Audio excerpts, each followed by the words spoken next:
പുരുഷന്മാർക്ക് സൗജന്യ യാത്ര ബസ് ഉടമയ്ക്ക് പിഴയിട്ടു. പ്രിയദർശിനി ബസ് സർവീസുമായി ബന്ധപ്പെട്ട് പുരുഷന്മാർക്ക് സൗജന്യ യാത്ര പ്രഖ്യാപിച്ച് വാർത്തകളിൽ ഇടം പിടിച്ച ബസ് സർവീസാണ് ലിറ്റിൽ ഫ്ലവർ. എറണാകുളം ആലുവ റൂട്ടിലാണ് ലിറ്റിൽ ഫ്ലവർ ഓടുന്നത്. ഇന്ന് ലിറ്റിൽ ഫ്ലവർ ബസ്സിന് 7500 രൂപയാണ് MVD, അതായത് മോട്ടോർ വാഹന വകുപ്പ് പിഴ ചുമത്തിയത്.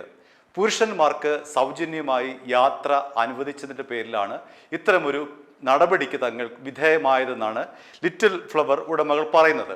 എന്നാൽ മോട്ടോർ വാഹന വകുപ്പ് പറയുന്നതാകട്ടെ, ഈ സർവീസ് ഇവർ 2-3 സർവീസ് നടത്തുന്നുണ്ട്. 3 തവണയായി സർവീസ് നടത്തുന്നത്. അതിലെ 2 മണിക്കുള്ള ഉച്ചയ്ക്ക് 2 മണിക്കുള്ള സർവീസ് ഓർക്കാപ്പുറത്ത് മുന്നറിയിപ്പില്ലാതെ നിർത്തിവെച്ചു.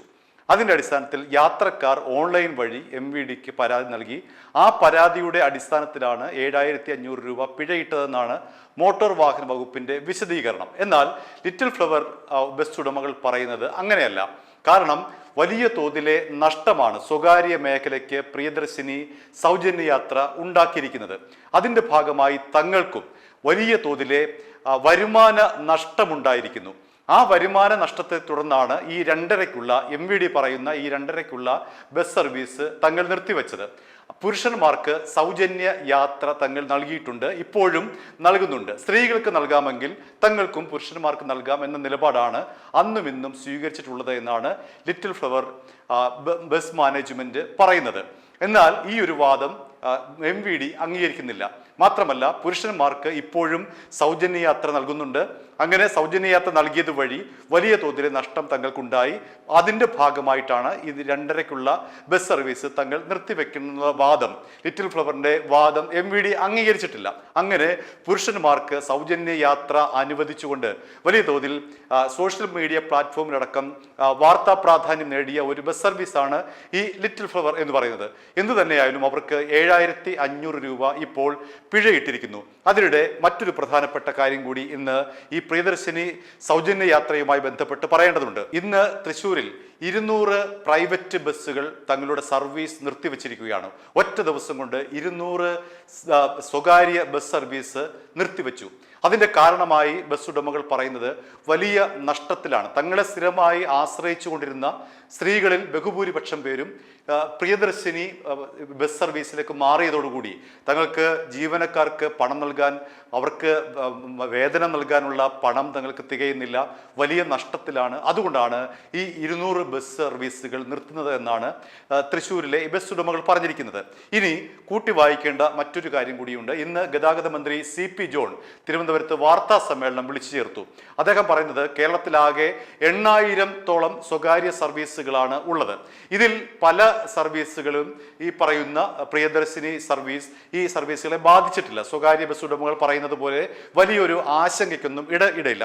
ഈ ഉൾനാടൻ പ്രദേശങ്ങളെല്ലാം തന്നെ സ്വകാര്യ ബസ്സുകളാണ് സർവീസ് നടത്തുന്നത്. അവിടെയൊക്കെ KSRTC ബസ് സർവീസ് നടത്തുന്നില്ല. എന്നാൽ തന്നെ ചിലയിടങ്ങളിൽ KSRTCയിലെ പ്രിയദർശിനി സർവീസും അതേപോലെ തന്നെ സ്വകാര്യ ബസ്സുകളും സമാന്തരമായി സർവീസ് നടത്തുന്നുണ്ട് എന്നുള്ള കാര്യം സർക്കാരിൻ്റെ ശ്രദ്ധയിൽപ്പെട്ടു. അത് യാഥാർത്ഥ്യമാണ്. ആ ഒരു ആശങ്കയ്ക്ക് അടിസ്ഥാനമുണ്ട്. സ്വകാര്യ ബസ് ഉടമകൾ അത്തരത്തിലുള്ള ഒരു ആശങ്ക മുന്നോട്ട് വയ്ക്കുന്നതിൽ യാഥാർത്ഥ്യമുണ്ട്. അതിൻ്റെ ഭാഗമായി റൂട്ട് മാപ്പിംഗ് എന്ന് പറയുന്ന പുതിയൊരു പദ്ധതി സർക്കാർ പ്രഖ്യാപിച്ചിരിക്കുകയാണ്. അതായത് സംസ്ഥാനത്ത് എവിടെല്ലാമാണ് പ്രിയദർശിനി സർവീസും സ്വകാര്യ ബസ്സുകളും സമാന്തരമായി സർവീസ് നടത്തുന്നത്, അങ്ങനെ കൃത്യമായി തന്നെ ഈ സർവീസ് ഏതെല്ലാം സ്ഥലങ്ങളിൽ എവിടെയെല്ലാമാണ് എത്ര മണിക്കൊക്കെയാണ് ഇത് സർവീസ് നടത്തുന്നത് എന്ന് കണ്ടെത്താനായിട്ടാണ് ഈ റൂട്ട് മാപ്പിംഗ് നടത്തുന്നതെന്നാണ് ഗതാഗത മന്ത്രി ഇന്ന് വാർത്താ സമ്മേളനത്തിൽ അറിയിച്ചിരിക്കുന്നത്. അങ്ങനെ റൂട്ട് മാപ്പിംഗ് നടത്തി കൃത്യമായി കണ്ടെത്തി അതിനുശേഷം എന്താണ് അതിനുള്ള പ്രതിവിധി എന്ന് ആലോചിച്ച് അതിനൊരു പരിഹാരം കണ്ടെത്തുമെന്നാണ് ഇന്ന് CP ജോൺ അറിയിച്ചിട്ടുള്ള ഒരു പ്രധാനപ്പെട്ട ഒരു കാര്യം. ഇനി അതുമായി ബന്ധപ്പെട്ട് ഈ സർവീസുമായി ബന്ധപ്പെട്ട് മറ്റൊരു കാര്യം കൂടി ഈ മാസം നടക്കാനിരിക്കുന്നു. അതായത് 6-ാം തീയതി, ഈ വരുന്ന 6-ാം തീയതി സ്വകാര്യ ബസ് ഉടമകൾ തങ്ങളെപ്പോലെ തന്നെ പ്രയാസം അനുഭവിക്കുന്നവരാണ്. ഈ പ്രിയദർശിനി സർവീസ് മുഖാന്തരം ഓട്ടോറിക്ഷ ഡ്രൈവർമാരും ടാക്സി ഡ്രൈവർമാരും.